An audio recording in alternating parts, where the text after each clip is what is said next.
Қысқы перевод үшін арзалар қабылдауы давам етпекте. Нөкіс мемлекеттік техника университетінде 2025-2026 оқу жылында оқуды көшіру һәм қайта тіклеу бойынша арзалар осы жылдың 10 январь сәнесінен 20 январь сәнесіне шекем қабылданады.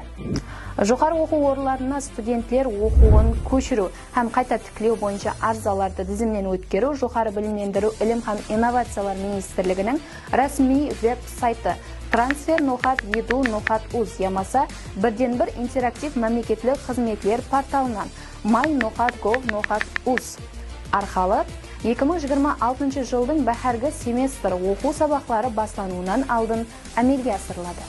Студенттер оқуын көшіруде екі кешірімлі себепке бола рұқсат етіледі.